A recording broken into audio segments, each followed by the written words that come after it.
We just received part 1 in a 3-part series about the balance changes coming to Path of Exile's 3.16 expansion. In this post, we are taking a look at Flask and Ailment Mitigation, but first, let's start with the opening paragraph because it has some pretty interesting information in it. In Path of Exile Scourge, our October 3.16 expansion, we're making a number of changes to improve how characters mitigate ailments, use flasks, and build the defense of their characters. We're also addressing the extreme power of auras and curses in parties, while improving the strength of these mechanics for builds with smaller investment. Finally, we're changing Elemental Overload and Elemental Equilibrium and massively buffing elemental damage over time to be less dependent on them. Changing Elemental Overload and Elemental Equilibrium is huge. Elemental Equilibrium always seemed wonky to me, and players would try really hard to fit it into their builds even if it meant making the playstyle more awkward. And Elemental Overload only seemed like an early game stepping stone for elemental builds until they could get enough crit to spec out of it later. So I personally can't wait to see how they're going to change these keystones. The phrasing they used here of massively buffing elemental damage over time is pretty exciting.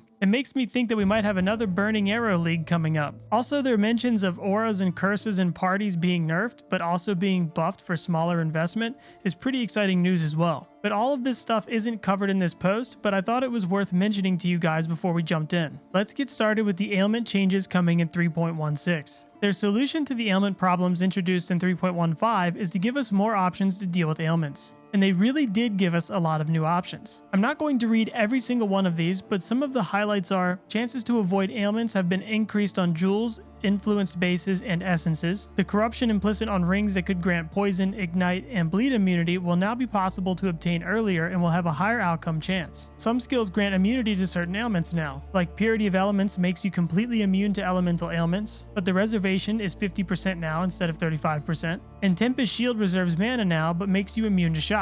Perhaps one of the more interesting things in this section is the new Keystone passive, which will cause Intelligence to no longer give Energy Shield, but instead reduces ailment duration. I'm curious to see just how much intelligence will be required for full immunity. Maybe just having the average amount is enough to get you halfway there, and you can invest in gear or passives on the tree for the other half of immunity. This seems like it could be a pretty powerful keystone. On to the flask changes. They state that life and mana flasks' short durations don't fit well with a lot of the current buffs granted during flask effects. So they are giving us new modifiers specifically for life and mana flasks that are more impactful and have a duration rather than only working during the flask effect. These new mods are: hinder nearby enemies with 40% reduced movement speed for 4 seconds if used while not on full mana. You can roll this same modifier but for a life flask as well. The next one grants immunity to hinder for 17 seconds if used while hindered, and grants immunity to maim for 17 seconds if used while maimed. And the last one recovers an additional 40% of life recovery over 10 seconds if used while not on full life.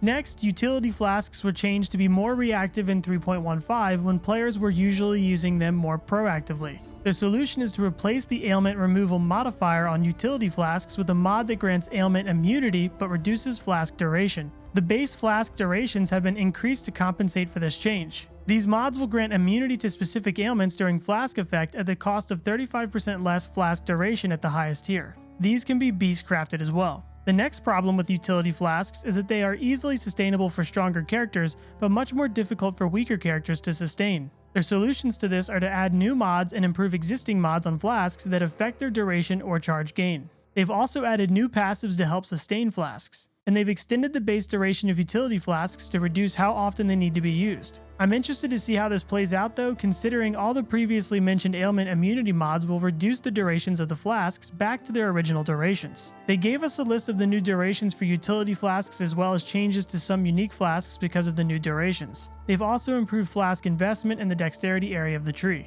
Even after the big nerf to unique flasks in 3.15, they still seem to outperform magic and utility flasks. In addition to this, the item levels of flasks didn't matter much after a certain level, so they are adding multiple tiers to flask modifiers. Just like normal item affixes that get stronger with increased item level, so will most of the flask mods. Their overall goal with these changes is to restore some flask power without affecting how much power players have access to early in the game. I'm not going to go over all the buffs here, but I will link the post below for the people who want to read through it all. Next, we have Enkindling Effects. Enkindling effects on flasks aren't strong enough and aren't bringing flasks back to the kind of power that non-permanent uptime should grant. Their solution is to buff some of the enkindling orb effects, most notably the increased flask effect mod. These mods are increased duration, plus to maximum charges, reduced charges used, increased charge recovery, and increased effect. Next up we have belts and their flask related mods. Belts are the primary item to obtain flask related mods, but they only have a small pool of mods that actually affect flasks. So they've added more tiers to flask mods on belts and moved the flask effect modifier out of the influence mod pool into the base mod pool for belts.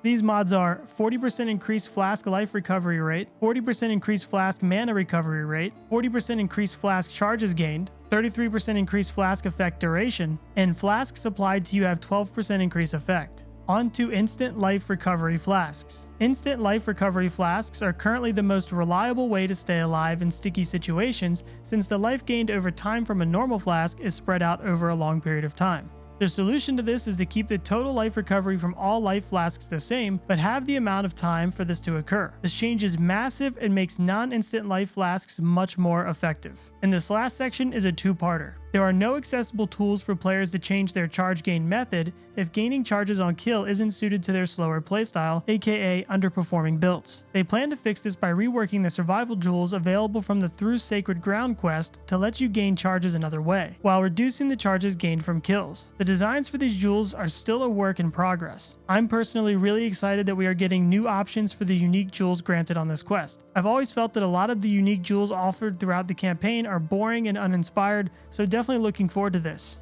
The next problem is that rangers don't have a form of life recovery that they excel at, so they are adding new passives and improving existing ones that specialize in the recovery of charges for life and mana flasks, as well as life recovery from flasks in the ranger area of the passive tree. These changes are added life regeneration if you've used a life flask in the past 10 seconds, and mana gained on hit with attacks if you've used a mana flask in the past 10 seconds to the ranger starting area.